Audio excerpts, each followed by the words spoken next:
pakinggan sapagkat sila'y nagdurusa, nahihirapan, may mga sakit. Pero ang sinabi ng Panginoon, iwan muna natin ng mga taong yan, lumipat muna tayo ng lugar kung saan hindi sila makasusunod at tayo mapag-iisa para kayo ay makapagpahinga. Bagamat mahal lang ng Panginoon yung mga taong pinaglilingkuran, mahal din niya yung mga tagapaglingkod. Mahal din niya yung mga servants. Na hindi lang laging yung mga tao ang iniintindi, yun ding mga workers kailangang magpahinga. The disciples were very worn out and stressed by the people's need and their unending demand for ministration. So Jesus took them away from work, from the people, from stress. Very importantly, we should know that the people, though they were needy, were made to wait. Because even the workers needed rest. And the workers were given private time and private space para sila makapagpahinga. Jesus ministered also to the ministers. At dyan ay may mga makukuha po tayong lesson, mga kapatid. Huwag sobrang pagurin ang mga naglilingkod sa atin. Hindi lang yung naglilingkod sa ating spiritual na pangangailangan, yun ding naglilingkod sa ating mga physical, emotional needs. Huwag sobrang pagurin ang iyong asawa na lagi na lamang siya ang uunawa, siya ang lagi na lang mag-iintindi sa'yo, siya ang lagi mag-aalala. Huwag sobrang pagurin ng magulang na laging siya na lang ang provide ng provide. Dito namang si anak ay gasta na lang ng gasta, hindi mo lang marunong magtipid, o kaya hindi mo lang maghanap ng part-time job. Huwag sobrang pagurin ng anak. Halimbawa, kung sakaling yung anak naman ang pinakikinabangan at siya yung mabunga, wala namang ginawa ang magulang kundi humingi na lang ng humingi, o yung mga kapatid, kahit sino. Yung nakakapitan natin sa oras ng pangangailangan, bitawan naman natin pamisa-misa na makapagpahinga sila. Yung natatakbuhan natin sa oras ng kagipitan, huwag naman natin laging gipitin ng gipitin kahit sa mga pangangailangan nating pwede namang ipaghintay, ipagpaliban o hindi sa kanya ihingi ng lunas. Hindi natin kailangang patayin yung manok na nangingitlog ng pinakikinabangan natin mga itlog. Hindi natin kailangan patayin yung halaman na ang bunga ay pinakikinabangan natin. Dapat yun ding naglilingkod ay pinagpapahinga. Yung nagbibigay ay pinagpapahinga. Lahat kailangan ng pahinga. Kaya yung mga asawa na hindi na nakakatiis kuminsan, nilalayasan lang yung asawa nila, hinihiwalayan na lang dahil pagod na sila. Wala silang makitang kapahingahan kundi yung lumayas at bumukod. Kung lagi siyang nag-aalala, lagi nagseselos, laging natatakot, lagi na lamang nahahabol-habol, lagi na lamang na nag-iisip, napapagod din. Lahat may kapaguran. So when tired or stressed, rest. Get some rest. Because people will not always give it to you. You've got to get it. Purpose to rest. Kasama sa isang tunay na responsableng pamumuhay ang pagpapahinga. Pag sobra ka nagpapakabayani, inuubos mo lahat ang iyong lakas, either magkasakit ka o mamatay o magsawa at bigla na lang tumigil. That's why when you rest, brothers and sisters, rest on time. Hindi pinaghihintay ang pagpapahinga. At napakaganda ng salitang pahinga sa Tagalog. Pag tumatakbo ka ng ubod bilis, nahabol-habol mo ang hininga mo, kailangan mo ng pahinga. Kailangan mo ng oras na tumigil sa pagtakbo at kailangan mo ng space na rested ka para mahabol mo yung hininga mong nauubos. Kung ikay nalulunod, nakalubog sa tubig at sisinghap-singhap ka at nauubos ang iyong hininga sa iyong baga, nauubos ang hangin, anong kailangan mo? Pahinga. Hindi pwedeng sabihin sa pagod na nasasabog na yung dibdib dahil sa pagod, o doon sa nalulunod na wala ng hangin at sumasabog na rin ang kanyang dibdib, hindi mo pwedeng sabihin, next week ka na magpahinga. Ikamamatay niya ang tagal ng kanyang pahinga. Kaya ang pahinga may oras. Rest on time, rest on a timely manner. Have a break. In other words, every hour of work, meron ka dapat a few minutes of rest. Hindi pwede mong sabihin, tuloy-tuloy ako magtatrabaho ng 10 oras at mamaya na lang ako magpapahinga pagkatapos. Mabuti kung buhay ka pa pagkatapos ng 10 oras na yon, lalong-lalo kung talagang sobrang nakakapagod sa katawan o sa isip ang iyong ginagawa.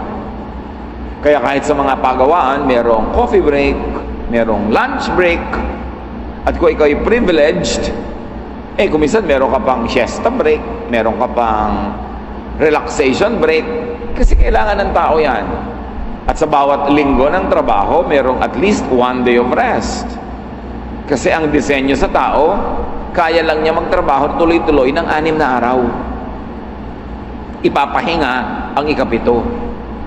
Merong mga taong sobrang pinipilit nila tuloy-tuloy, walang pahinga, lalo yung minsan nagtatrabaho abroad. Sa dami ng humihingi at umaasa sa Pilipinas nating mahal, nagtatrabaho abroad din 2 o 3 trabaho bukod sa isang trabahong tunay, may part-time pa at may weekend pa na work. Wala nang pahinga. Alam niyo yung hindi tumitigil sa paghingi, paghiling sa mga ganong kamag-anak at mga pamilya. Actually, pinapatay niyo siya. Pinapatay niyo unti-unti dahil nawawalan siya ng pahinga.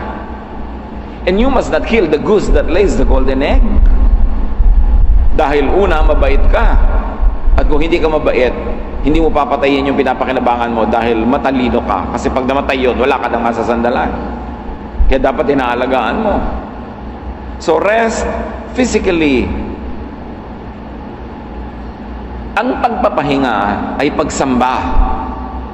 Bakit? Diyos ang nag-utos na ibigay sa kanya ang araw ng pahinga para magpahinga ang tao. Exodus 20:9 to 10, 6 days you shall labor and do all your work. But on the 7th you shall not do any work, neither you, nor your son or daughter, nor your male or female servant, nor your animals.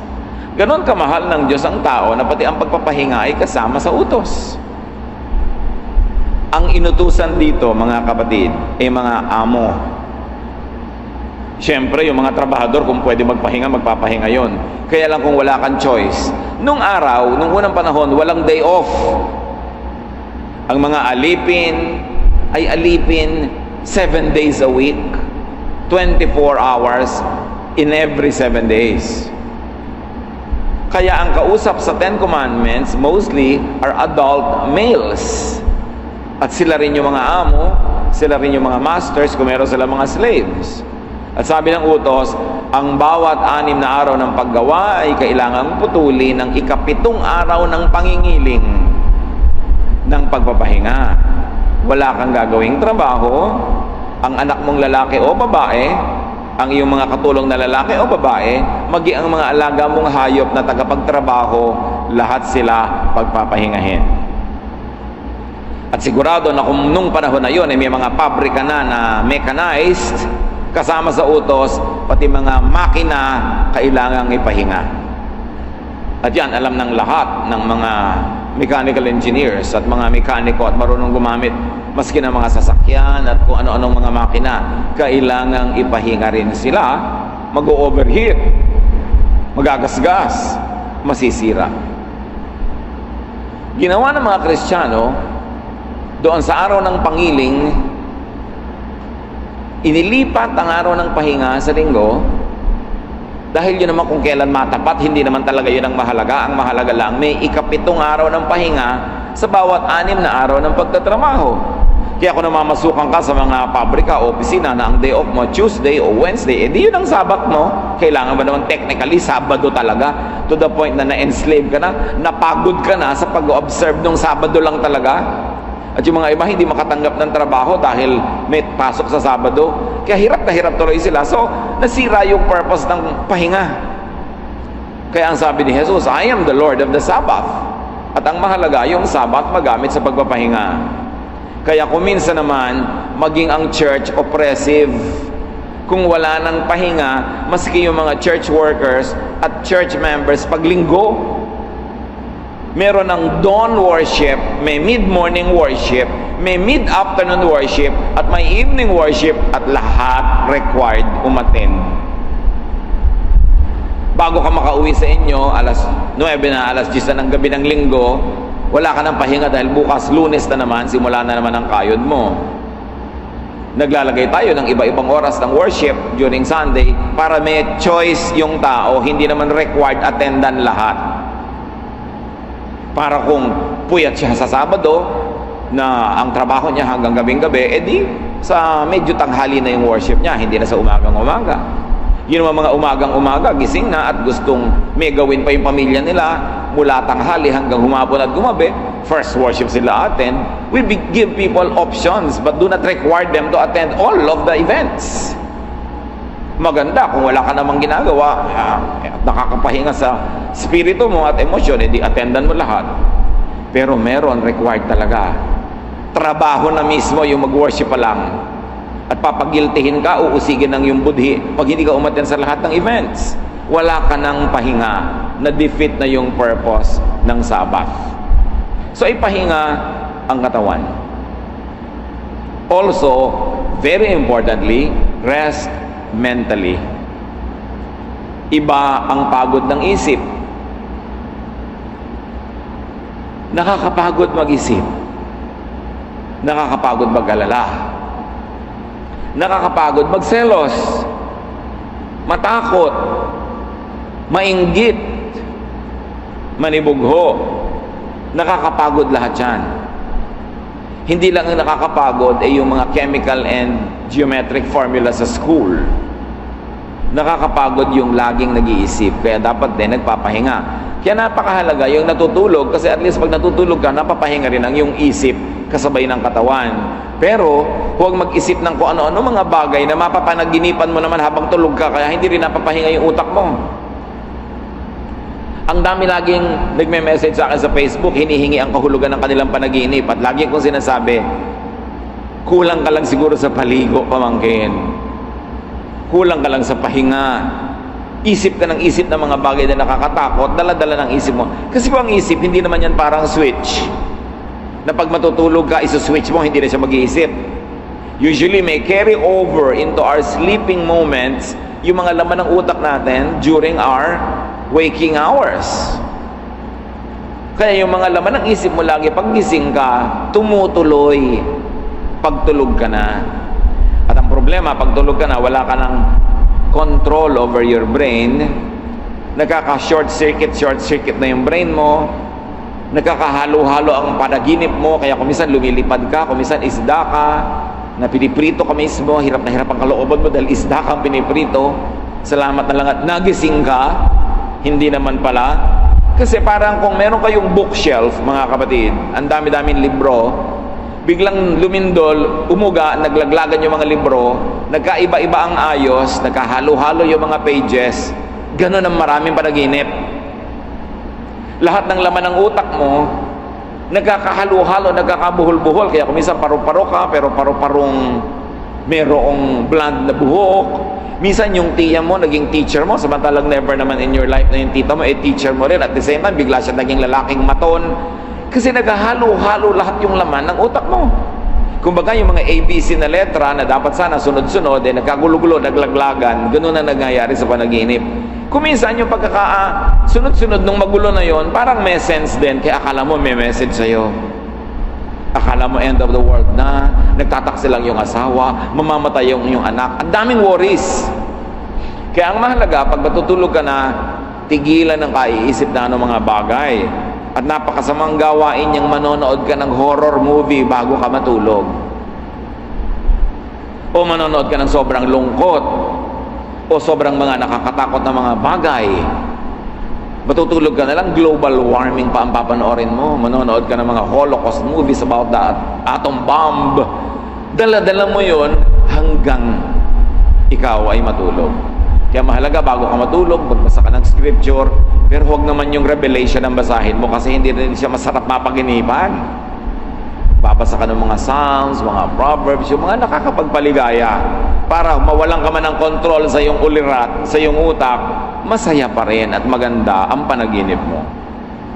Ecclesiastes 12:12 says, "Much study wearies the body." At ganun din sa pagbabasa ng Biblia, mga kapatid, kung hindi ka equipped, hindi ka trained. Huwag kang sobrang magbasa at lalagyan mo na ng kahulugan ng bawat tuldok, ang bawat period, ang bawat sentence, ang bawat bagay doon. Kasi ang nagiging ending kuminsan sa sobrang mapagbasa na hindi trained magbasa ng tama at hindi trained mag-interpret, ang nangyayari, natatakot lang. O kaya nagiging sobrang masungit sa kapwa. Kaya sabi ng mga iba, huy, huwag kang magbasa ng Bible, nakakasira yan. Kasi ang parang effect talaga dun sa iba, para sila nasisira. Kasi walang discipline, walang science yung pagbabasa nila. Kung ano nalagang makita, biglang i-apply sa buhay nila. Samantalang yung kausap, hindi naman siya ibang tao. Paano mo i-apply sa buhay mo yung katuruan na hindi naman ikaw yung kausap noon ng turo, wala ka naman doon, ang layo-layo ng lugar, ang layo-layo ng panahon, bigla mong i-apply sa buhay mo nang wala ka namang kasanayan sa interpretation, sa application, malamang mapagkamala ka talaga ng kapitbahay nyo na nabaliw. Hindi masamang magbasa, pero pag-aralan naman kung paano nagbabasa. Napakarami mga biktima ng mga hindi naman marunong magbasa, hindi naman sanay, hindi aral, biglang magtuturo ng kapwa, magtatayo ng mga kongregasyon, sari-saring pahirap sa buhay ang iniimbento, at sari-saring mga dagdag na kapaguran ang nalalagay sa kanilang buhay dahil ina-apply nila sa buhay nila yung mga utos na ibinigay 2,000, 3,000 years ago sa isang malayong tribo na hindi ka naman ngayon member ng tribo na yon. Paano mo i-apply sa buhay mo yung mga katuruan nun? May kailangan academic discipline yon para hindi maligaw ang pagbabasa, at ang pagbabasa at pag-aaral ng Biblia ay magbigay ng kapahingahan, hindi ng kapaguran. Ang pag-aaral ng salita ng Diyos, dapat ang ending, napapahinga ka, hindi napapagod. Napapanatag, hindi natatakot. At bumabait, hindi sumusungit. Yun ang ending dapat. Pag ang nagiging ending ng yung pag-aaral, ikaw ay nagiging matatakutin, nagiging judgmental ka, nagiging masugit ka sa kapwa, sumisikip ang yung buhay, dumadami ang mga problema mo at mga bibigat na pasanin dahil iniisip mo, ipinapapasa sa iyo ng Diyos, mali ang pagbabasa. Why? Jesus says, "Come to me, all of you who are tired and heavy laden, and I'll give you rest." Hindi naman sinabi ni Lord na sumunod kayo sa akin at papagurin ko kayo. Gagawin ko kayong judgmental. Ang sinasabi niya, I will teach you how to forgive. I will teach you how to find rest and how to be loving. Yun dapat ang ending. Kaya pag may mga nagtatanong, paano po malalaman kung tama o mali ang pag-interpret ko sa Bible? Maraming sagot dyan. May academic answer, may scientific answer dyan. Pero, ang pinakamadaling maintindihan na answer, kung mali ang basa mo sa Bible, ang nagiging bunga sa'yo, matatakotin ka, masungit ka, at humirap imbes dumali ang buhay mo. Dumami ang amo mo imbes mabawasan. Because Jesus says, truth sets free. And I have come so that you could be free. So, much study wearies the body. Kuminsan may mga taong hindi naman talaga sanay, magtutumpok-tumpok sila, magba-Bible study sila. So, wala namang parameters para malaman nila kung matama ba, mahusay ba yung interpretation nila o hindi. Ang nagiging mga interpretation kuminsan sobrang, ay ganyan pala. Dapat pala, huwag tayo magpapagupit ng buhok. Ang haba-haba na hanggang sahig na, hindi na nagpapagupit. Dapat pala, ganito lang kakainin natin. Ang layo-layo sa tunay na buhay nila, yung actual na binabasa, at kulang ng kasanayan kung paano pagdudugtungin yung panahon na magkalayo at magkahiwalay. Kaya dapat pahinga. Rest from too much mental work. Rest from analyzing too much. And rest from worrying. Minsan magigising ka, yung nanay mo nakatulala, nakatunganga, may inaalala. Araw-araw ganon, gabi-gabi ganon. Kaya sabihin mo, Nay, kaiisip nyo naman, hindi nyo pa rin na-solve ang kahirapan natin. Please lang, huwag na kayo mag-isip. Dahil baka kaiisip nyo, masiraan pa kayo ng isip, dadagdagan pa problema natin. Kung ang kaiisip ay nakakalutas ang problema, solvein mo. Pero kung nakakahalata ka, hindi naman nasosolve, tigilan na muna ang pag-iisip na yan. Baka pati ikaw magkaroon ng mental sickness. Stop worrying, stop guessing, stop imagining. At isang dapat tigilan ng kaiisip ng mga Kristiyano, yung kaiisip kung kailan magwawakas ang mundo. Sinabi na nga ni Jesus, hindi naman sinabi kung kailan Tapos iisip ka ng isip kung kailan. bawat na lang may humangin, merong lumindol, bawat may kaunting gyera doon, ito na kaya ang end of the world. Kung mag-e-end na yan, malalaman mo pag nag-e-end na. So huwag man ang alamin before. Meron pa, baka po dapat tumigil na ako magtrabaho o mag-aral dahil mag-e-end na ang world, kailangan mag-mission na ako. Ang linaw-linaw, sinabi sa Bible, pag darating na ang Panginoon, 2 men are working in the field. One is taken and one is left. 2 women are grinding at the mill. One is taken and one is left. Ibig sabihin, aabutan ng Panginoon ng mga tao, nagtatrabaho, nabubuhay ng normal sa ginagawa nila. Hindi nila itinitigil ang pagtatrabaho, ang pag-aaral, hindi nila itinitigil ang paggigisa, ang pagkukula, ang paglalaba. At kung dumating ang Panginoon, anumang oras kang abutan, ano ngayon? Di salamat, dumating siya. Hindi naman yan nire-require na itigil mo ang buhay para abangan siya ng abangan. Rest. Relax. Jesus wants us to relax. Huwag masyadong mag-isip. Matthew 6:25-34, sabi ni Lord, I tell you not to worry about your life. Don't worry about having something to eat or drink or wear. Can worry make you live longer? Don't worry about tomorrow. It will take care of itself. Tigilan mo ang pag-aalala. Sabi ko na hindi naman nakakapagpahabayan ng buhay. At sa katunayan, nakakapagpaiksi pa nga. Kaya mo bang pahabain ang buhay mo? Kaiisip? Sabi niya, huwag niyong isipin yung bukas. Yung bukas ang mag-iisip para sa sarili niya pagdating niya. Sapat na naharapin mo yung ngayon, yun na lang isipin mo. Kaya mo yan. Binigyan ka ng Panginoong kakayahan na isipin kung ano yung kaharap mo ngayon. Pero para isipin mo yung nakaraan, tapos na, i-replay mo ng i-replay ang lahat ng pagdurusa at hirap mo nung araw. Pagkatapos i-fast forward mo ang lahat ng hirap na ini-imagine mong darating bukas, talagang hindi mo makakayang sabay-sabay na dalhin yan. Pero kung yung ngayon lang, the task at hand, the challenge that you are facing immediately, kaya mo yan, binigyan ka ng Panginoong kakayanan yan. Sabi niya, don't worry about tomorrow. Tomorrow will worry about itself.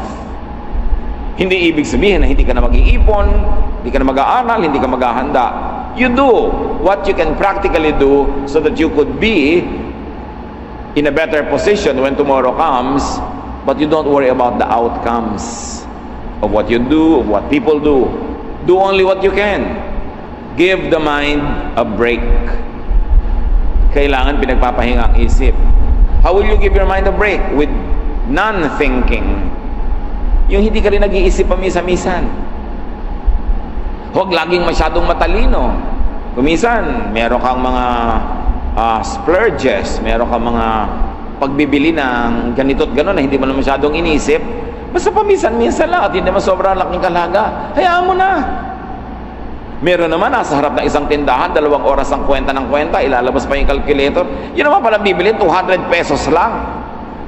Sobrang inisip na. May mga bagay na hinahayaan mo na lang. Ang isip kailangan din may entertainment, enjoyment. Marunong din tayo dapat lumimot. Kasi ang paglimot ay pahinga. Kaya mayroong isang tula noong araw pa sinulat, sabi, better by far you should forget and smile than that you should remember and be sad. A very selfless love. Sabi niya doon sa kanyang mahal sa buhay, alam mo, mabuti pa, kahit panandalian ay makalimutan mo ako, kung ang paglimot naman ay magbibigay sa iyo ng kasiyahan at ngiti dahil hindi ka malungkot. Ang ganoon, mabuti pang malimutan mo ako kaysa lagi mo ako naaalala pero lungkot na lungkot ka, miss na miss mo ako, hirap na hirap ang loob mo, mabuti pa lumimot ka muna. Yun ang pag-ibig. Hindi yung alam mo na nagduro sa yung tao, kaiisip sa iyo, pero lagi ka pang remember M, remember E, put them together, remember me. E nare-remember ka nga, nasasaktan naman siya, nahihirapan, sasabi, lumimot-limot ka na muna, entertain yourself. Huwag lang amnesia ha, huwag lang permanent na paglimot. Ang paglimot, isang mahalagang gamot. So rest emotionally. Di ba may mga kantang pagod na puso, napagod sa pag-ibig. Nakakapagod magmahal. Kahit ang mahal mo magulang mo, anak mo, asawa mo. At lalong nakakapagod pag hindi ka mahal ng mahal mo. Kaya dapat marunong ka umimbento ng pahinga kung paano nagpapahinga ang puso. At tulad ng sinabi nga sa Matthew 11:28, "Come to me, all you who are weary and burdened, and I'll give you rest." Paano mapapahinga ang isip, ang puso? Sa Panginoon lumapit. I-apply sa buhay yung mga katuruan niya. Huwag isip ng malayo. Huwag laging humihiling ng wala, tapos inirereklamo ko ano yung nandyan. Dapat marunong nating tanggapin yung hindi natin kayang palitan, bagamat papalitan natin yung kaya nating palitan. Pero ang pahinga ng puso mahalaga. Rest your heart by getting rid of anger, hatred, envy, fear, and other negative emotions. Marami pong pag-aaral ang nagsasabi, maraming sakit ng ating katawan dala-dala ng negative emotion. Maraming sakit ang katawan na ang nagdudulot ay sama ng loob. Pag masama ang loob, lagi nagkakaroon ng sakit. O kung hindi man yung sama ng loob ang nagdala ng sakit mismo, dahil kumisan sakit, dala naman talaga ng mikrobyo, dala ng pagkakahulog, ng aksidente, kung ano-ano. Pero kung laging masama ang loob, laging malungkot, lalo't laging worrier, takot, envious, mainggitin, bumababa ang lakas ng katawan at dumadali sa sakit na tayo ay talunin. Maraming pag-aaral na yung mga taong masayahin, palatawa, kahit nasa ospital, mas mabilis gumaling kaysa doon sa mga laging nagmumukmuk, laging nagdadrama, laging nagsesentimiento, kahit walang sakit, nagkakaroon. At pag dinadapuan sila ng sakit, tumatagal ang paggaling dahil nga laging masama ang kanilang loob. Sabi pa nga po ng mga ibang mga eksperto sa physical health at gumagawa ng mga pag-aaral ng integrative health and wellness, maraming mga sakit na idinudulot sa baga, halimbawa, yung mga pag-aalala, yung mga takot. Ganon din sa sikmura. Nagkakaroon ng mga sakit yung mga worrier, yung mga laging obsessive-compulsive. Nagkakaroon ng sakit sa puso, sakit sa atay. Pagka daw magagalitin, nagkakaroon ng mga sakit sa atay. Yun na kung may sakit ka na sa atay, magagalitin ka pa, lumalala pa. Pero may sakit sa atay na kasi may nakain kang mali, meron kang mga ginawang wrong diet. Hindi laging emotional. Pero pag kinambalan ng emotional sickness, ang physical sickness, lumalala. Kaya kung gusto ninyo na matibay ang katawan, mahirap dapuan ng sakit, o dapuan man ay madaling gumaling, pasayahin nyo ang inyong mga sarili. Huwag laging manood ng sunset kung nagpapalungkot sa inyo ang sunset. Huwag laging manood ng drama, na galit ka doon sa mga kontrabida. Bakit nyo natitiis maggalit, tapos bukas pa nyo malalaman kung anong nangyari? Bakit nyo natitiis na mag-alala kung sino ang ama ng bata? 3 months nyo pa bago malaman yan, saka huli-hulihan na lang na palabas ng drama na yon. Bakit gusto nyong manood ng napakabait na taong pinagsasasampal, sinasabunutan, pinaplansya, inaape, at gigil na gigil kayo ng ilang buwan? Tapos magtataka kayo, nagkakaroon kayo sakit. Yung iba, nagiging cancer pa. Alam niyo yung mga sobrang magtimpi, nakakalungkot. Madalas sila pa yung nagkakaroon ng mga cancers. Timping-timpi ang tawa, konti lang. Timping-timpi ang ligaya. Panay ang pagtanggi ng kanyang tunay na nadarama. Attract na sa tao, ayaw talaga tumingin. Timping-timpi. Nagkakasakit. Kasi hindi na-express ang sarili. Kaya mga kapatid, napakahalaga this early, pag-usapan natin yan. Kayo man, huwag niyong paguri ng kapwa niyo. Huwag niyong dominahin ang mga tao sa inyong paligid. Kasi pag kinokontrol niyo sila, kinokontrol niyo kung ano kakainin nila, isusuot nila, kilos nila. Pag sobra niyo kinokontrol ng tao at kulong na kulong siya at taling-tali dahil sa inyo, siya may magkakasakit. Magkasabay kayo. Kasi ikaw man, kakokontrol ng tao, pagod ka rin. Isipin mo magkokontrol ka ng iba, nakakapagod yon. Kaya the ministry of Jesus is a ministry that sets free. Nagtuturo, nagbibigay ng guidance, then you set people free. Pag nagkamali sila, you forgive. Tapos agad ang problema. Hindi ka nagtatanim ng sama ng loob. Yung iba, nagtatanim ng sama ng loob. Isipin nyo na lang, sama ng loob. Masama, nasaan? Nasa loob. Sinulog eh. Sino nag-iingat? Sino ang nagkikimkim? Yung may katawan. Nasa kanya ang sama ng loob. E di may lason ka sa sarili mong puso. Nilalason mo yung dugo. Nilalason mo yung katawan. Magkakasakit ka.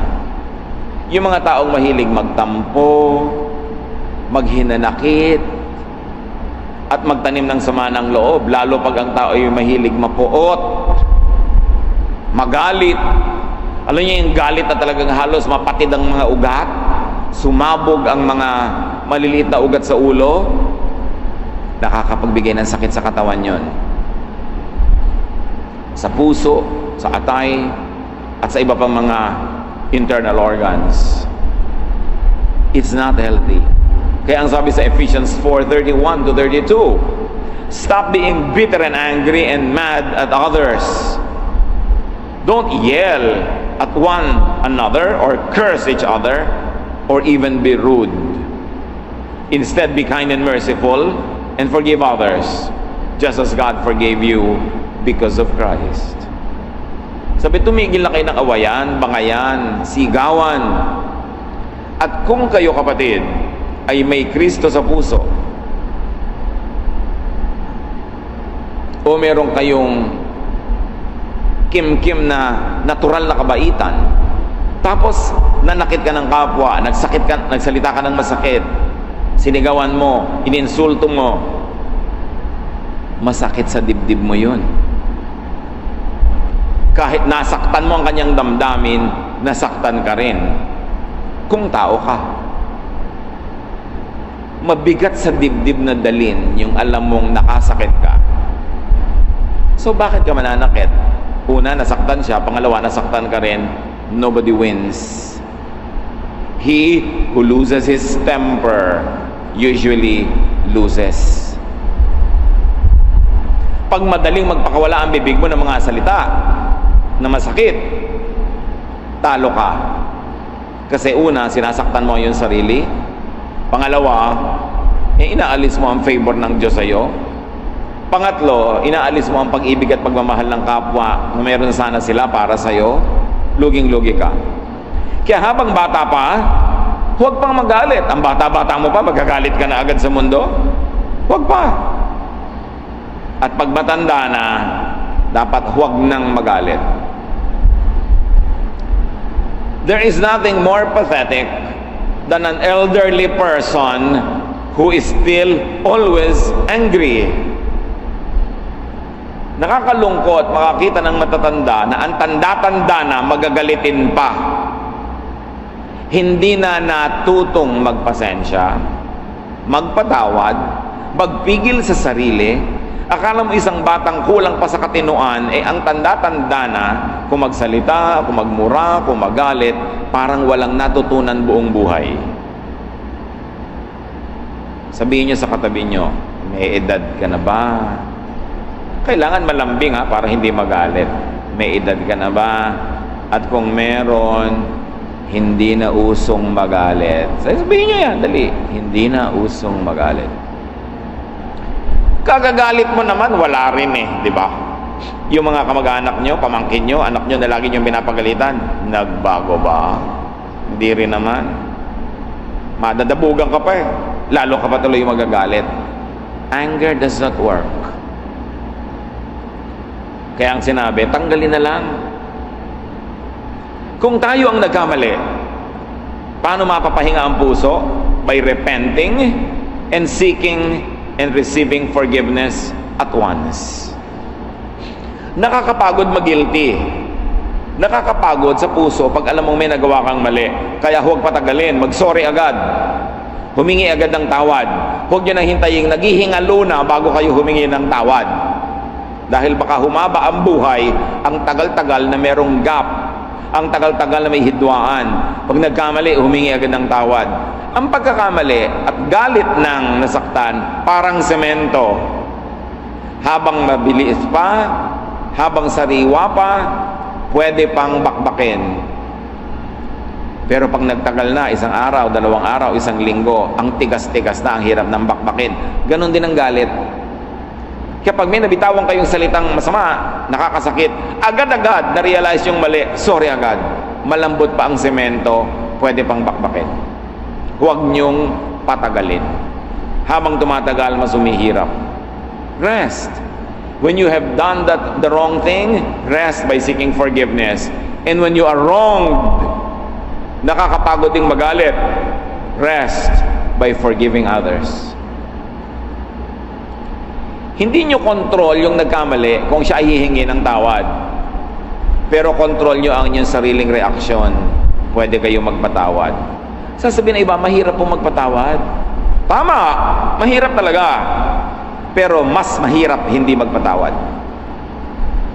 Mahal ang bayad ng pagpapatawad, pero mas mahal ang bayad ng hindi pagpapatawad. Dahil patuloy ka rin nagdurusa. Nagtatanong yung iba, paano ko po mapapadali ang mapatawad ang kapwang nagkakamali sa akin? Una, isipin mong mistake lang yun. Tao lang siya, nagkamali siya, maring hindi niya sinasadya. So mapapatawad mo. Meron man pwedeng sinadya, ninakawan ka. Paano mo mapapatawad? Pwede mong isipin na sobra ang kanyang pangangailangan. Mabuti na lang at hindi ako ang nangangailangan ng ganon to the point na matukso pa ako magnakaw. Uunawain mo ang kanyang pangangailangan, may paghuhugutan ka ng pagpapatawad. O kaya kung wala ka na talaga maisip, pwede mo maisip, jeans, hindi pantalon ha, G-E-N-E-S. Likas. Likas, nasa dugo, nasa butot laman na ganon ng asal. Galing pa sa mga kalolalahan at katiya-tiyahan ang kanyang ugali. Hindi niya inimbento, ipinanganak siya that way. Then may pagkukunan ka ng pangunawa at pagpapatawad. Forgiving is under your control. And forgiving benefits you. So bilisan, magpatawad na agad kahit hindi siya humihingi ng kapatawaran. And rest spiritually. Psalm 46:10, be still and know that I am God. Godliness, spirituality is stillness, not agitation. Kung ang tao ay tunay na makadiyos at espiritual, siya ay payapa. Hindi siya ligalig. Siya ay nakatiwasay. Psalm 62:1, my soul finds rest in God alone. My salvation comes from Him. So ang tunay na espiritualidad, restful. Banayad, secure, quiet. So, mga kapatid, rest from too many religious issues and especially quarrels. Rest from oppressive religiosity. Yung mga paniniwalang relihiyoso na sobrang nakakapagod, ang taas ng expectation hindi mo maabot, performance-based, lagi ka nalang sinusuri, inuusig, sinusukat, nakakapagod yon. Don't have that kind of religiosity. A kind of religiosity that always measures others and yourself. Remember, ang pang-measure sa atin ng Diyos, yung kanyang love. Kaya niya tayo napapatawad. Bakit mo napapatawad yan? Kasi mahal ko. Hindi dahil kasi magaling siya, kasi mahusay siya. Kaya pagmamahal talaga, napakalaking bagay. Pag maunawa natin yan, tatahimik ang iyong loob. Pag naunawa mo ang tunay na pagmamahal, pagpapatawad at pagtanggap, hindi possession, hindi control. Yung iba, mali mag-handle ng love. I love you, therefore I will control you. I love you, therefore I will possess you. Napapagod ka, napapagod din ako. Kaya mamaya mawawala na yung love, nagiging hatred. There's a very thin line between love and hate, that it is so easy to hate the one you used to love. Kasi mali ang pag-handle ng pag-ibig. At mali rin yung handling ng religion na nakakapagpahirap. Yung sobrang hirap. May mga nagtatanong pa, hirap na hirap po kami, pambili ko na lang ng gamot ang natira kong pera, pero pang-tithe ko pa ito eh. So ita-tithe ko po ba? Kung ako tinatanong mo, ibili mo na muna ng gamot. Pero utang yan ha, bayaran mo later. Nagkaroon ka na. Pero alam nga namang hindi mo nabilin yung gamot dahil dire-require ka, hindi kaya maintindihan ng Diyos yun. Ganun ba naman yung religion? Sobrang mag-require, namamatay ka na, kakainin mo na, kailangan ibigay mo pa. Si Jesus nga nagpapakain. Pero tatandaan mo, huwag kang mamihasa. Pag dumating naman yung panahon na kaya mo na, bumawi ka. Pero kailangan may pahinga. Hindi blind obedience to unbending laws. That is not spirituality. That is just religiosity. Kailangan may lugar para magpahinga, para ikaw ay makapag-relax, para mapahinga ang iyong isip, ang iyong puso. Matthew 23:1-4, Jesus said, "The law of Moses is taught by the people, but don't do as they do." Yun daw mga Pharisees. They pile heavy burdens on people's shoulders and won't lift a finger to help. Nakita niyo yung pamumuna ni Jesus sa mga religious leaders sa kanyang panahon? Sobra daw magpataw ng bigat sa balikat ng mga mananampalataya. Ang daming hinihingi, ang daming requirement, ang daming bawal, ang daming abuloy, ang daming kasalanan, ang daming guilt, pagod na pagod yung mga tao. At yun ay pinuna ni Jesus. Kaya kung meron siya mga salitang mababagsik para sa mga religious leaders na pinapahirapan yung mga tao imbes pagaanin ang dalahin. So pinapabigat ba o pinapagaan ang isip, ang loob, ang buhay? Mahalaga para mapahinga ang ating espiritu, mga kapatid, piliin nyo kung yung ikinaka-guilty. Most of our guilts are just there because of conditioning, not because they are really bad. Kung pinag-guilty ka na hindi ka pwedeng umabsent sa choir practice kahit na nag-hemorrhage ka na, kahit na naghihingalo ka na, nagigilty ka ngayon dahil ang taas ng lagnat mo, absent ka, hindi Diyos ang nagpag-guilty sa iyo niyan, baka yung choir leader lang. Maiintindihan ng Diyos, so kailangan mo magpahinga. Pero siyempre naman, kailangan pag gumaling ka na, nandun ka na sa practice. Pagka sobrang hirap ng pagsunod, hindi na tama ang pagbabasa sa Biblia nun. Paulit-ulit ako dahil kailangan talagang hindi lang turuan ng mga tao, kundi palitan yung nalagay sa utak nila ng katagal-tagal na ang ibig sabihin na pagiging makadiyos ay walang katapusang pagdurusa, pagtitiis at pagsasakripisyo. Hindi yun ang hinihingi ng Diyos. Ang hinihingi niya sa atin ay maging maibigin sa kapwa at sa Diyos. Hindi yung patayin mo ang sarili mo kahit hirap ka na, masunod mo lang ang legalidad. It is important to learn that. Kaya paulit-ulit dahil kung hindi mo uulitin, hindi naman matatandaan dahil nauna na sa utak ng marami na pinalaki sa catechism, pinalaki sa mga kung ano-anong religious activity na lagi na lang mag-guilty. Kaya ang unang ginawa ni Jesus is to forgive sins. Kasi pag forgiven ka na, di huwag ka ng guilty. Forgiven ka na nga eh. Binura na nga. As far as the east is from the west, that's how far Jesus or God in heaven takes our sins away from us. Kaya huwag tayo laging mabuhay sa guilt. You have to learn to accept your natural limitations. You have to learn to accept what is true and natural in you, in your body, in your mind, in your emotion. Do not keep denying what is true. Kaya marami sa relihiyoso, hypocrites.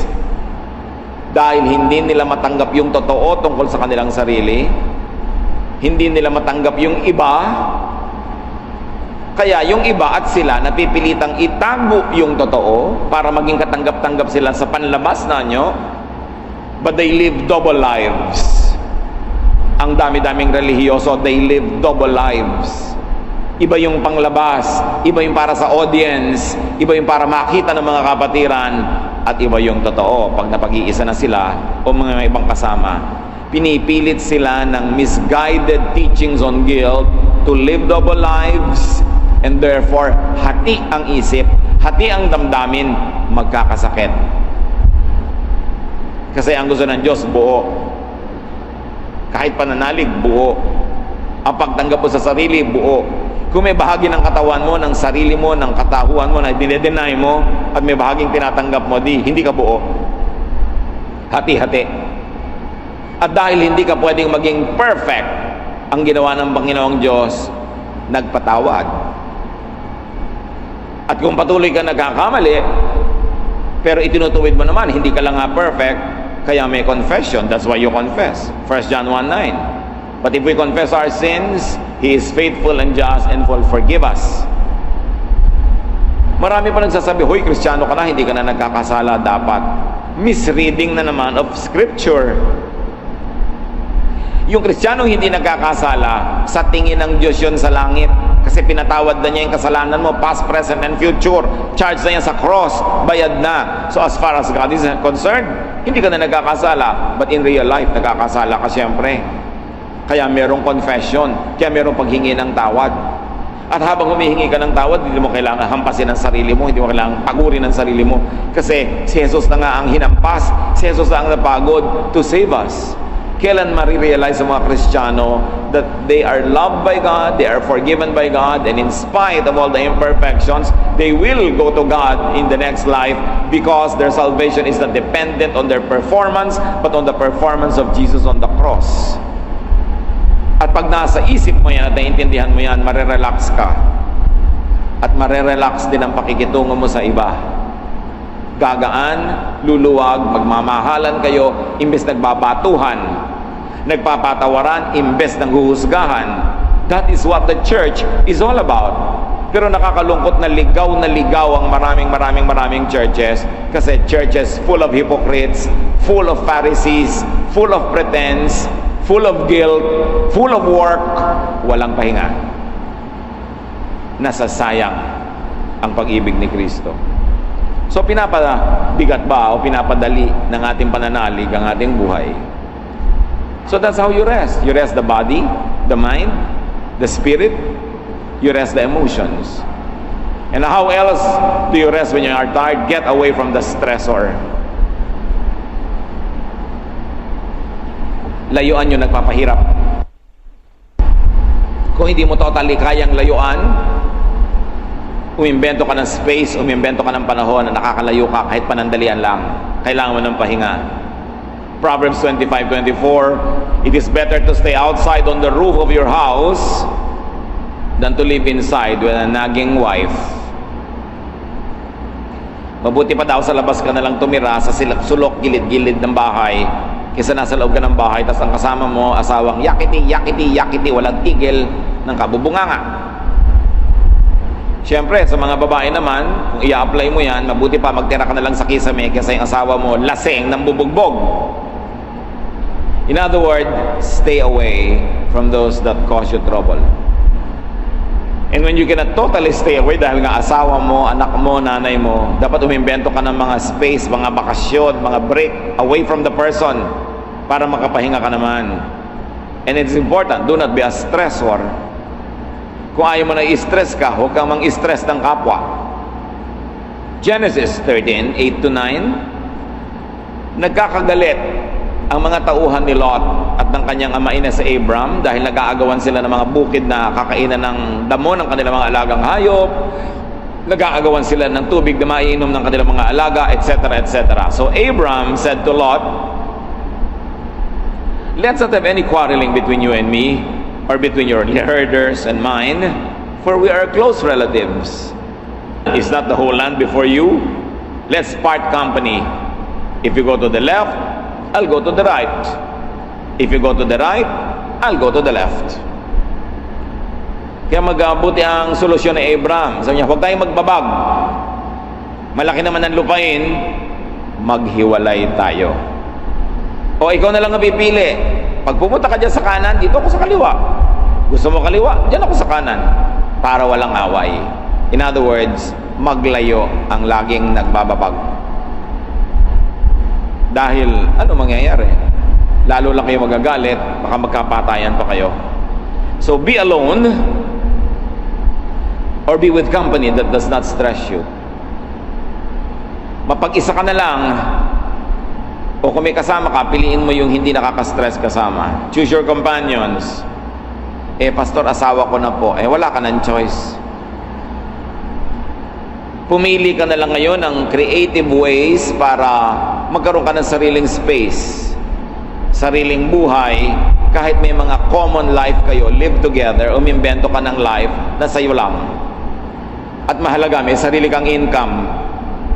Mahirap yung wala kang income, aasa-asa ka doon sa asawa mong inis na inis ka, wala kang choice. Mabuti, may income ka rin. Kaya kung hindi rin lang kayo nakakakitang napakabait ng inyong asawa, lalo bago kayong kasal, magtrabaho na rin kayo para may sarili kayong income. Sino po mag-aalaga ng anak namin? Siya, pag-alagain mo rin siya, tsaka ikaw, hati kayo. Hindi ikaw lang nag-alaga, ikaw lang naglaba, ikaw lang nagluto. Tapos ipagmamalaki niya, siya lang yung kumikita. Tapos stress na stress ka sa buhay. Sabihin mo, ikaw lang pala kumikita, bueno, bayaran mo ko.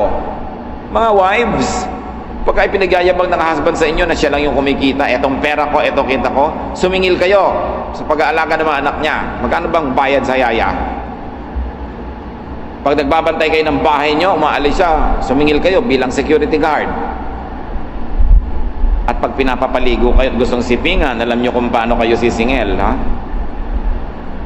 Libre?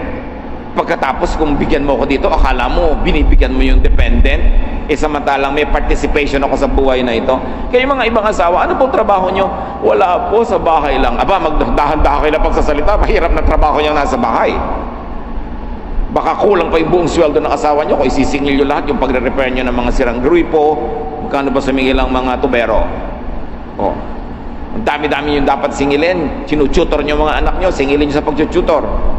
Huwag nyo sasabihin, ako ang nagtatrabaho, diyan ka lang sa bahay. Pareho kayo nagtatrabaho. Kaya hati kayo dapat sa income. Hindi naman siya makakalaya magtrabaho kung hindi ka nandun sa bahay. Hindi siya, mag-aalala siya, magluluto siya, mamamalengke siya. Share dapat. Hindi yung kawawang-kawawa yung babae o in another case yung lalaki. Pero bihira naman yon. Mga kapatid, always seek supportive companionship. Kaya ang mga nag-aasawa hindi dapat nawawala ng kaibigan. Yung mga iba talagang kinakarir yung asawa na lang ang pinagtuunan ng pansin. Wala ka malang mahingahan ng sama ng loob mo. Siyempre ayaw mo naman sabihin sa mga kamag-anak mo dahil kahit ganun yung asawa mo, binibuild up mo pa rin.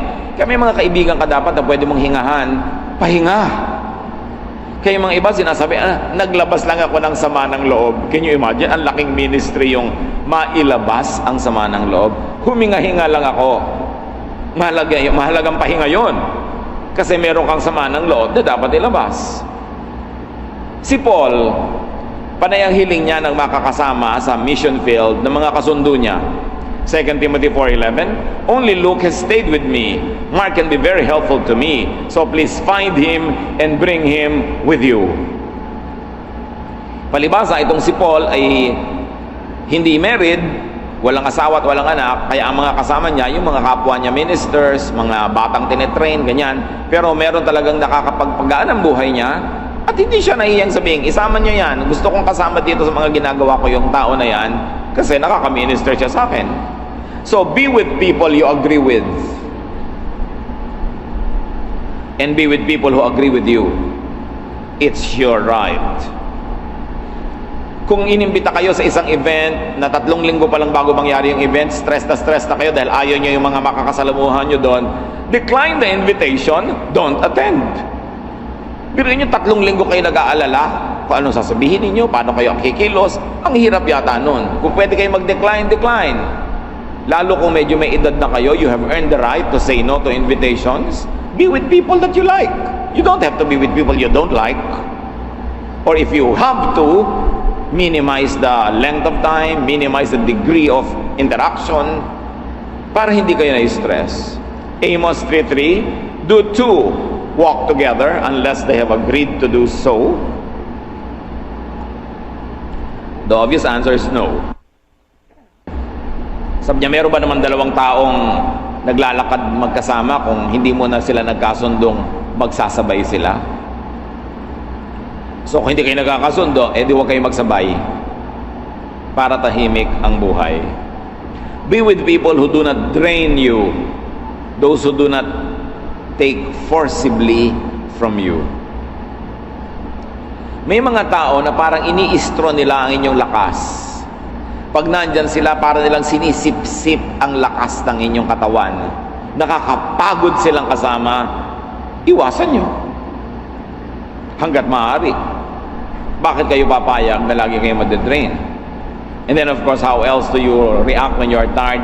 Get energized. Eat. And eat well.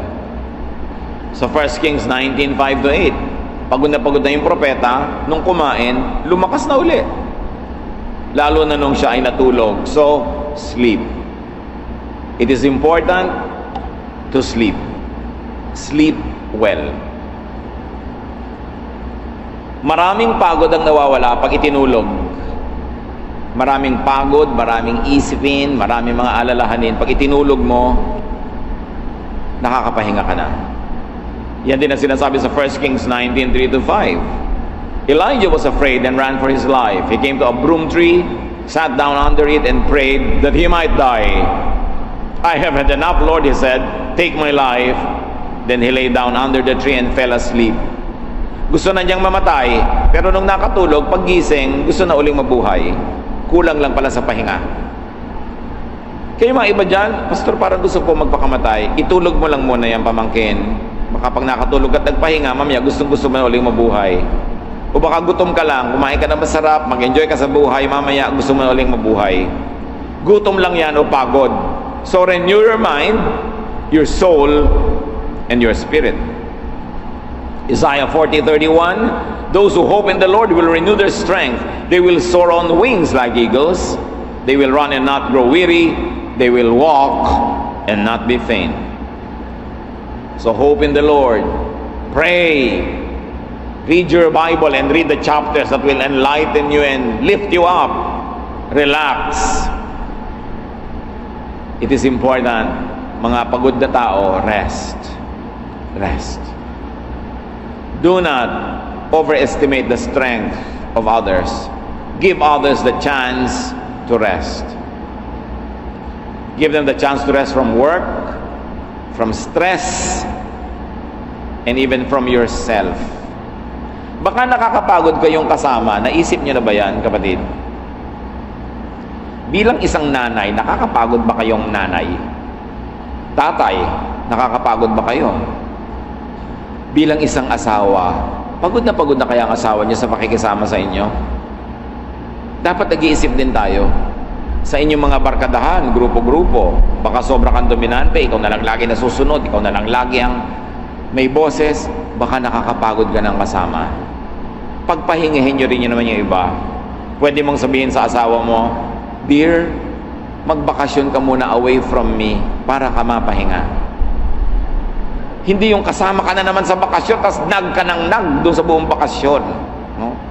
Wala nang katapusan, nagbakasyon pa raw kayo, bunganga ka rin. O kaya yung lalaki naman, sumama pa daw sa bakasyon, wala namang kakibo-kibo, ang ganda-ganda na ng view, nakatingolala. Tawanan na ang lahat, wala pa rin kibo. Lagi mo tuloy ine-entertain. Kaya yung mga ibang wives, pagka may lakad, sabihin, isasama ko po kaya yung husband ko? Pag isinama mo ba, alagain? E-entertainin mo dahil ayaw makipag-usap sa iba, nandun lang sa sulok, aabutan mo ng pagkain, sasayawan mo, tutugtugan mo. Kung ganon, iwan mo na lang sa bahay. Sabi mo, dear, clean the toilet. Sumama ka nga sa party, alagain ka naman, di hindi rin nag-relax yung kasama mo, para siyang yaya. May ganon sasama nga pero walang kakibu-kibo, ayaw mag-cooperate, napagod lang yung kasama ka, entertain. So nakakapagod ba kayo? Isipin nyo yun. Yung mga kaibigan ni Job, nung pumunta kay Job, Dahil ang laki ng problema ni Job. Pinagpahinga muna nilang isip ni Job. Hindi nila sinisi, hindi sila kumibo. Job 2:13. Then they sat on the ground with him for 7 days and 7 nights. No one said a word to him because they saw how great his suffering was. Pag may nagdurusa, nahihirapan mga kapatid, lalot ang pagdurusa nila ay nagkamali sila, nagkasala sila, at alam naman nila yon, hindi nyo na kailangang inag. Bilang kaibigan, bilang kamag-anak, bilang nagmamahal, pumunta lang kayo, magpakita lang kayo, nandun lang kayo, hindi nyo kailangang mag-sermon. Hindi nyo kailangang mag-moralize, lalo't alam na niya, ang pag-ibig nyo, yung support nyo is with your silence, not with your speech. Kasi yung taong nagkamali, nahirapan, tas nagdurusa, nagbabayad ng mahal sa pagkakamali, ayaw muna niyang makinig ng lesson. Ayaw muna niyang masermonan. Gusto lang muna niya patigilin yung pagdurugo ng kanyang puso. May panahon na magsisermon. Later on kung gusto niyo, pero huwag niyong isabay sa pagdurusa ng kanyang kalooban. Nalunod na nga yung anak, pagdating mo pa, bakit mo pinayagang mag-swim? Yung sinisisi mo pa, wala sa panahon. Pag ang tao naghihirap, lalo dahil mali siya, dumating lang kayo, magdala kayong pagkain, nakipagkwentuhan lang kayo, pumanahimik, pero huwag manisi at huwag magsermon. May oras para doon. For everything there is season and a time for every matter under heaven. People in distress need to relax. They need to rest. They don't need to be preached at. Maging blessing tayo mga kapatid. So kung kayo'y pagod, magpahinga, at pagpahingahin nyo rin yung kapwa dahil baka tayo ang pumapagod sa kanila. Yan ang gusto ng Panginoon. Yan ang puso ng tunay na Kristyanismo, that we find rest, na tayo panatag, na tayo ay payapa. Ama namin, ano man ang bumabagabag sa iyong mga anak, ano man ang pumapagod, turuan mo kami to enjoy your grace, your goodness, your kindness, so that we can rest. And teach us also to allow, to empower people around us so that they too can rest, especially if their stress comes from us. Pagbulay-bulayan natin mga kapatid, ang application yan sa buhay. Mahalaga ang ministry of rest. Sa ilang saglit, let's be silent before the Lord and apply these things in our personal lives.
Galing sa English translations or the other non-Greek translations. Pero tatlong puno ang pinag-uusapan. Ang totoo, the history of humankind and redemption goes from 3 to 3. Yung tatlo lang na yan. So, 3a, the tree of knowledge of good and evil. Itapat natin sa kanya yung breath na unang hinga, na pang mortal life lang. And then you have 3, number 1, which is dapat for breath number 2, eternal life. Pero hindi nga dyan pumitas, kaya hindi nagkaroon ng eternal life, na-disqualify pa pumitas. Therefore, God sent Jesus. napako sa tree number 2 para buksan uli ang daan sa tree number 1 of eternal life at magkaroon ng breath number 2, the breath of life. Do we follow? Tatlo lang yan. Tandaan nyo, kasi magpapabalik-balik tayo dyan. Genesis 3:6-7. When the woman saw that the fruit of the tree, when the woman saw that fruit, she was tempted.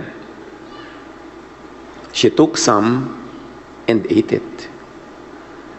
She also gave some to her husband who was with her, and he ate. Tandaan, kumain sila from tree A. Nagkagulo.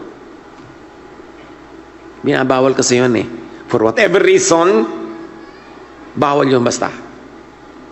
Genesis 3:17-19, nung malaman na ang ginawa nila, to Adam, God said, because you listened to your wife and ate fruit from the tree A, about which I commanded you, you must not eat from it, cursed is the ground because of you.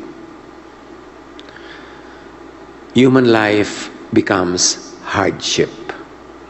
At maraming isinunod na description kung ano-ano yung hirap na yun. Sabi, cursed is the ground because of you until you return to the ground, meaning until you die. Since from it you were taken, for dust you are, and to dust you will return.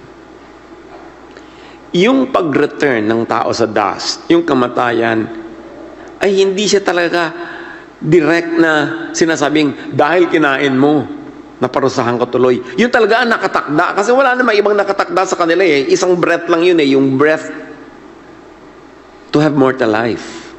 Pero sana, kung sila ay pumitas dun sa eternal life tree, dapat magkaroon sila ng breath number 2, the breath to eternal life.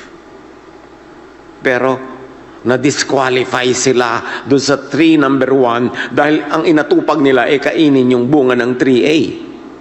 You follow? Dapat malinaw yung plot. Genesis 3:22-24, and the Lord God said, the man has now become like one of us, knowing good and evil. He must not be allowed to reach out his hand and take also, makapitas din, from the tree of life and eat and live forever. Sabi nila, the man is now in a fallen state. Disobedient stage. A disobedient kind of life. Hindi siya dapat mabuhay forever. Therefore, dapat ituloy yung original plan lang ng mortal life. Dust will return to dust. He will die. At hindi siya dapat mapayagang makapitas din sa tree number 1 kasi pumitas na nga siya sa 3A. Hindi dapat makapitas doon. So the Lord God banished him. Pinalaya sila sa Eden. From the Garden of Eden, they were banished. He placed on the east side of the Garden of Eden cherubim, anghel, and the flaming sword flashing back and forth to guard, to block the way to the tree of life. Pinalaya sila, pinalabas para malayo doon sa puno ng tree of life. Doon sa puno ng life for eternal or eternal breath. Hindi lang sapat yun, pinabantayan pa sa cherubim with a flaming sword, flashing back and forth. Walang papasok, walang lalapit sa tree of life. Now, eternal life is out of reach. Before the gulo, pwede sana. Humans were created mortal, yes, but with the tantalizing possibility to eat from the tree of life. Kasi hindi pa naman sila binabawalan. Pero merong sinabing, ito, huwag niyong gagawin. Pag kinain niyo yan, mamamatay kayo tulad ng nasa original plan lamang. Ibig sabihin, you will skip the possibility na makakain dyan sa tree of eternal life to receive the breath of life. There was this tantalizing possibility to share with never-ending life. Pero sabi, hindi na dapat mangyari yan. How can they be given eternal life in this kind of disobedient state? But because they ate from the forbidden tree of knowledge of good and evil, humans would now die according to original plan. Luke 23:33 to 46. Balik tayo sa puno, number 2. The tree, the cross at Golgotha. When they came to the place called Skull, they crucified him there. Now, Jesus was crucified on the cross, which is really called tree. 1 Peter 2:24, He himself bore our sins on the tree. And remember, this is tree number 2. Acts 5:30, the God of our fathers raised Jesus, whom you have killed by hanging him on a tree. Back to the cross, the other criminal said, Jesus, remember me when you come into your kingdom. Kingdom ang sinabi niya, ha? Jesus answered, I tell you, today you will be with me in paradise. Ba't hindi niya sinabing in the kingdom? Because Jesus was referring to the Garden of Eden, where the tree of life became bawal puntahan. Now that Jesus in this tree of life, tree number 2, sabi nung naniniwala sa kanya, dalhin mo ko sa iyong kingdom. Sabi niya, ngayon din, dadaling kita sa paraiso. We will travel back in time to that Garden of Eden, where the tree of life was denied, and now through faith in me, and represented by this cross, by this tree of life, I will take you to eternal life. You can now eat of the fruit of life. So sa pagsabi niya ng paradise, hindi lang niya pinag-usapan yung future na pupuntahan ng mga taong may buhay na walang hanggan, ibinilik sa past, kaya retroactive eh. At lahat ng mananalig kay Kristo, sa mensahe ng Diyos that were given in various forms and ways all throughout time, makakabalik sila doon sa eksena na yun sa paradise. In other words, madidelete yung kwento ng forbidden tree that brought death at mapupunta sila doon sa tree of life that brings life. Meanwhile, back to the crucifixion, darkness covers the land.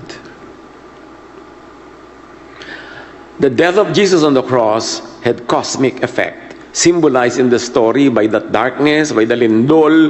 Bumuka ang mga libingan, naglabasan ang mga bangkay doon at nabuhay na muli. It was so universal, so cosmic, so tectonic, that you would know that something of universal importance happened on the second tree on the cross.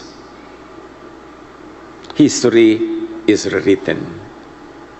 Meron pang nangyari, the veil closing off the Holy of Holies in the temple is torn from top to bottom.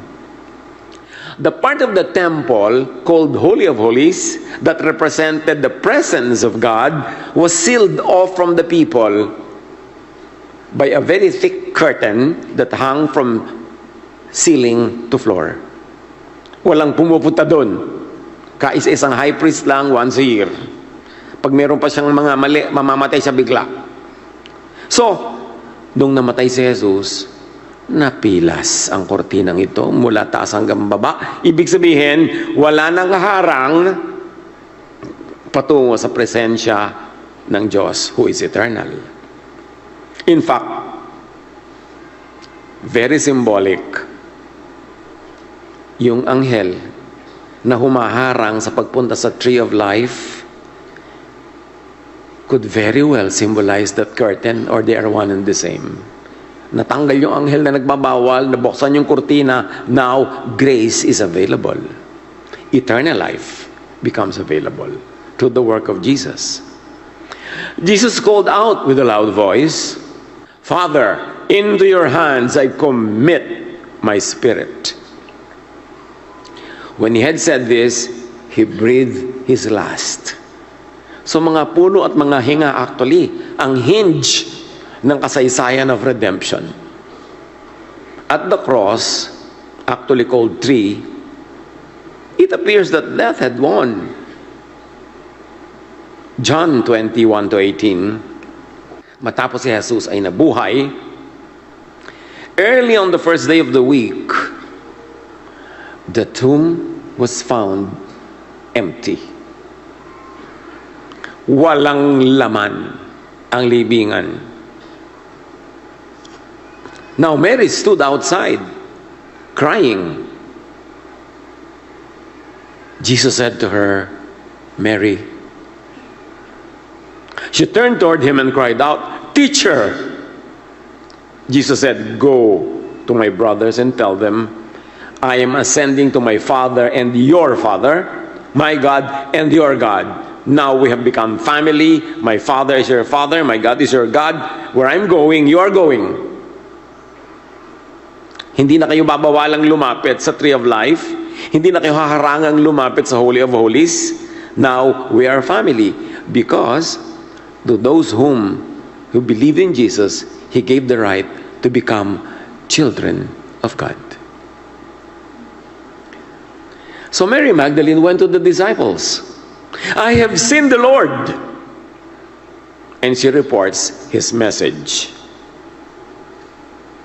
In the upper room where the disciples hid in fear, John 20:22, Jesus came and breathed on them and said, Receive the Holy Spirit.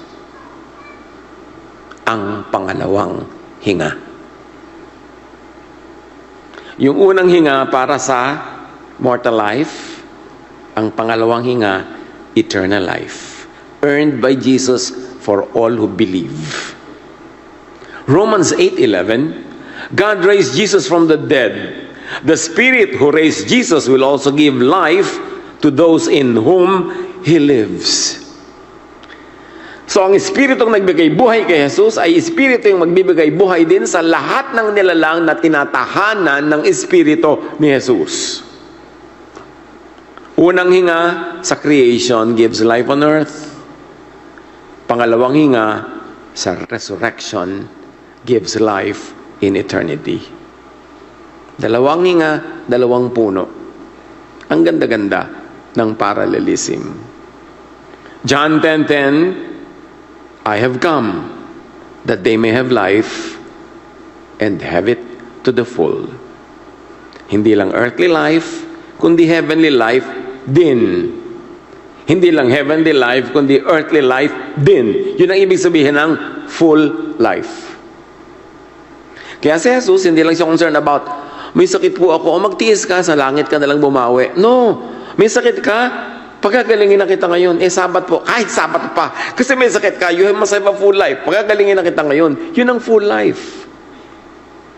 Future, past, and present. Eternal. Yun ang effect ni Jesus. Kaya sabi niya, today I will bring you to paradise. Not only to heaven, kasi yung concept ng heaven parang future pa yun pag namatay ka na eh. Pero yung paradise, babalik ka pa sa past. Ire-rework, buburahin, ide-delete yung pagkakamali sa 3A para makalapit ka sa 3.1 through 3.2. Nagbibilang pa yung iba yata, 3 puno lang. 3 lang eh.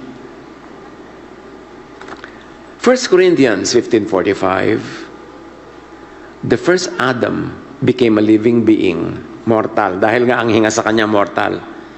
The last Adam, Jesus, became a life-giving spirit. He became an eternal life-giving spirit. So the whole concept here is eternal life.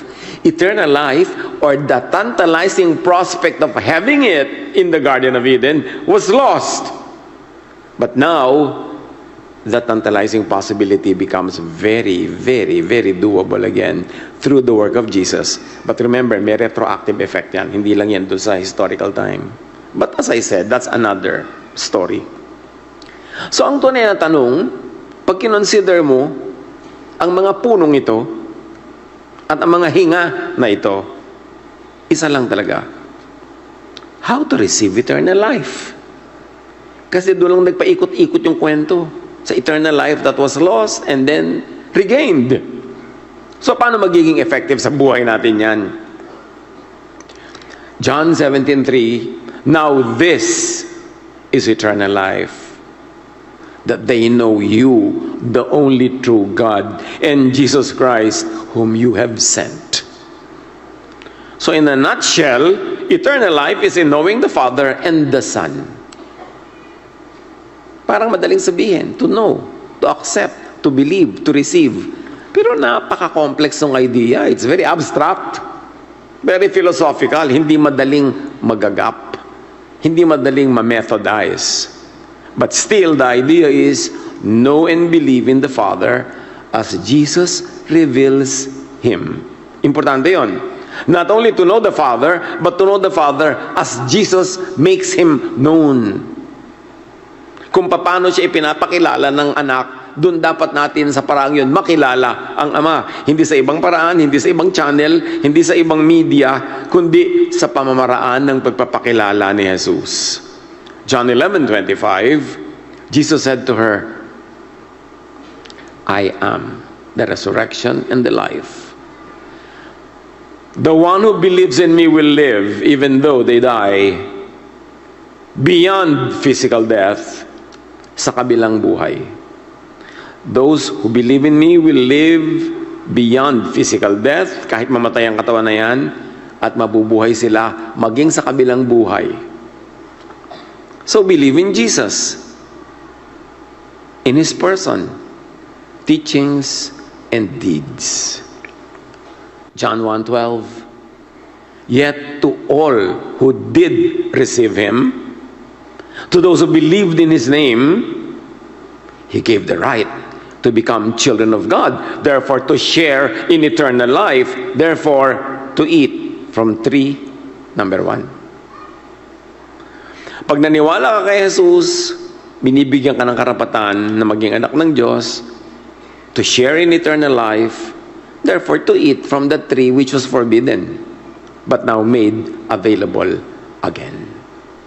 John 5:24, very truly I tell you, whoever hears my word and believes Him who sent me has eternal life. Pabalik-balik siya, believe me and the Father.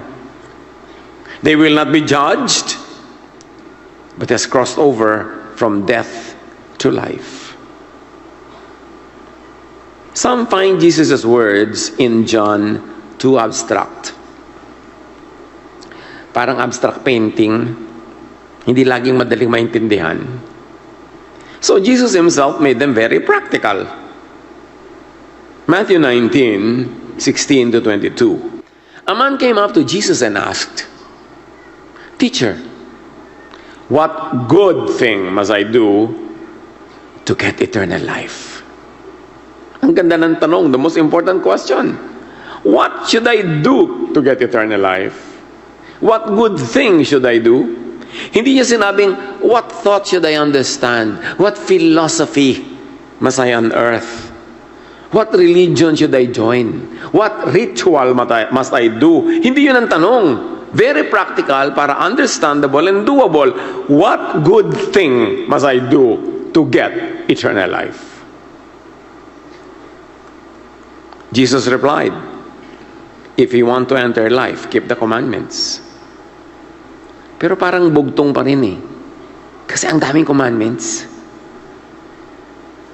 Which ones? Sabi ng rich man, he inquired. And then Jesus replied, narrowing down the list almost to manual form. You shall not murder. You want to enter eternal life and you're asking what good things should you do to enter eternal life? Eto, you shall not murder. You shall not commit adultery. You shall not steal. You shall not give false testimony. Honor your father and mother and love your neighbor as yourself. Oh, mahirap pa ba yan maintindihan? Wala ka ng bugtong na sosolven, puzzle na lulutasin. Wala ka ng philosophy ng hahalukayin. Ayan na, manual na. Step 1, 2, 3, 4, 5, 6. Sabi niya, itong gawin mo, and you will have eternal life. Remember, si Jesus na nagsasabi nito, huwag na kayong mag-imbento ng ibang tatanungin o ibang hahanapin o ibang sagot. Si Jesus na yung sumagot. Huwag na kayong lalayo dito. Kung talaga naghahanap kayo ng eternal life. All this I have kept, the young man said. What do I still lack? Jesus answered, if you want to be perfect, go. Sell your possessions and give them to the poor, and you will have treasure in heaven. Then come, follow me. That's the highest point. Sabi ni Jesus, follow me. Don't only believe in what I say, but do what I do. What does Jesus do? He loves people. He heals the sick. He feeds the hungry. He accepts the outsiders. He forgives the fallen. He picks up those who are downtrodden. Sinasali niya mga puwera, ina-uplift niya yung mga kinakawawa ng iba, pinapakain niya mga gutom, pinapagaling niya may sakit. Sabi niya, follow me, do this, at ano mangyayari? And you will have the eternal life you're asking for. Hindi ritual, hindi formula prayer, hindi membership in any organization, hindi uniform, hindi damit, hindi set of beliefs, hindi statements of faith. Sabi ni Jesus, do this. At masasagot ang tanong mo, you will have eternal life. When the young man heard this, he went away sad because he had great wealth. Ang yaman ni sayang. Nalungkot siya, umalis. We don't know if he changed his mind somewhere along the line kasi hindi na isinama sa kwento. Pero sana, nagbago siya ng isip at naisip din niya yung siya ang nagtanong, siya yung sinagot, di sundin niya yung sagot. So how to have eternal life daw? Jesus answers, unfolds in 2 steps. Keep the commandments. Jesus listed. Nilista na, nilimit na, inilagay na lang doon sa doable. Huwag ka na mag-imbento ng iba kasi si Jesus na ang sumagot. Live a life of righteousness and love. Kasi pag kinuha mo yung common denominator na lahat ng sinabi ni Jesus na gawin, it boils down to loving people. Huwag kang magnakaw, huwag kang mandaya, huwag kang magtaksil sa iyong asawa, huwag kang magsinungaling, do not deceive people, honor your father and your mother. It really is about loving others. So in a nutshell, Jesus was saying, if you want to have eternal life, love people. Siyempre, kasama na yung love God, and love your fellow man. Then Jesus goes deeper. One thing you lack, come, follow me. In other words, gawin mo itong lahat ng sinasabi ko sa iyo. Pero mahirap itong sundin sa marami. Kaya kung minsan, hinahanap na lang natin yung mas madaling formula ng religion. Magsuot ng ganitong kwintas at meron ka ng eternal life. Magsuot ng ganitong kulay sa ganung araw. Magmiyembro dito, magmiyembro doon. Gumawa ng ganitong ritual. Pero hindi yun ang sagot ni Jesus. Sabi niya, do this, love people, follow me in loving people. John 1:18, no one has seen God, but the one and only Son has made Him known. Walang tunay na nakakilala, nakakita sa Ama, kundi ang Anak. Kaya kung meron tayong sagot na kailangan, kay Jesus natin kunin, huwag kung kani-kanino. Siya ang tunay na nakakaalam ng daan dahil siya ang daan. God's clearest communication is through the Son. Filter everything through Jesus para hindi ka maligaw. Acts 17:25, He Himself gives everyone life and breath and everything else. Earthly life is given but temporary, therefore it must be lived wisely. So dalawang life ang pinag-uusapan natin, earthly and eternal. Given by the mortal breath and the eternal life breath. Both lives are precious. At habang nandito ka pa sa earth, pahalagahan ang earthly life. Hindi ito lalampasan, hindi ito babaliwalain dahil gift ito ng Diyos. Follow Jesus. Leave the false shepherd. Leave darkness. Leave death. And follow Jesus unto life. You have received 2 breaths, 2 hinga, 2 hininga. Between the 2 breaths, we live. We have mortal life and we have eternal life, and we have both those lives. Live between them well. Huwag kang maging extremist. Huwag doon ka lang sa mortal life, huwag ka lang doon sa eternal life. Live to the most, to the best, sa parehong realms. Sulitin ang earthly life. Huwag ubusin, sayangin sa worry, sa obsession with fear of death. Huwag ubusin sa otherworldliness. Heaven can wait. Ang haba-haba ng eternity. Di ka mauubusan yan. Huwag kang magkandara pa. At tupagin mo rin yung now. Kasi kung nandito ka pa, ibig sabihin gusto pa ng may likha na nandito ka. Huwag mong maliitin at baliwalain ang earthly life. Yung mayamang lalaki, sinabi sa kanya, go, sell your property, give them to the poor. Pero hindi lahat ng mayaman na mananampalataya sa Diyos ay inuutusan nun. Kaya lang inuutos sa kanya yon para ma-realize niya na, ay, akala ko lang pala sinusunod ko ang Diyos, pero may iba pala akong Diyos, itong pera ko. Kaya gustong patunayan yun eh. So, sige nga, ibenta mo nga lahat ng property mo kung talaga sumusunod ka. Eh, malungkot siya, hindi niya ginawa. So, ibig sabihin, hindi totoong ginagawa niya lahat yung sinabi niyang ginagawa niya. Hindi niya talaga inuuna ang Diyos. Ngayon, kung mayaman ka at naniniwala na palataya ka, mapagbigay ka, mapag-ibigin ka sa kapwa, loving ka, hindi ka inuutusan na ibenta mo lahat. Minsan naman, ina-apply mo yan wrongly. Lalo nung ibang walang pera, o di ba, mayaman ka, kailangan bigyan mo sa akin yan kasi mananampalataya ka. O kayong pauto dun, no? Hindi yun ang kwento. So, sulitin ang earthly life at sulitin din ang eternal life. Paano susulitin yan? Live it starting now. Ang eternal life ay hindi matapos kang mamatay sa lupa. Nung tinanggap mo si Jesus, pinaniwalaan at hiningahan ka na niya ng eternal life, nagsimula na ang eternal life mo. So, 2 buhay ang binubuhay natin ngayon. Mortal and eternal, huwag pabayaan ni isa sa 2. But first, bago natin pakatiyakin na ini-enjoy natin at pinag-enjoy natin ang iba sa ating mortal life, tiyakin mo ng may eternal life na natanggap na ang pangalawang hinga. 2 puno, 2 hinga, diyan lang umiinog ang ating buong redemption. Ang buong kahulugan ng buhay. I came that you might have life and have it to the full. Use your breath well. Huwag magsasayang ng sandali. Lalo huwag kakasaya ng chance to be good, to be kind, to be loving. Dahil yun ang sinabi ni Jesus, follow me.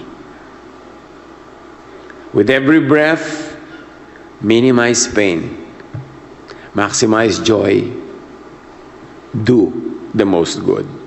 Sabi ni Jesus, I am the resurrection and the life.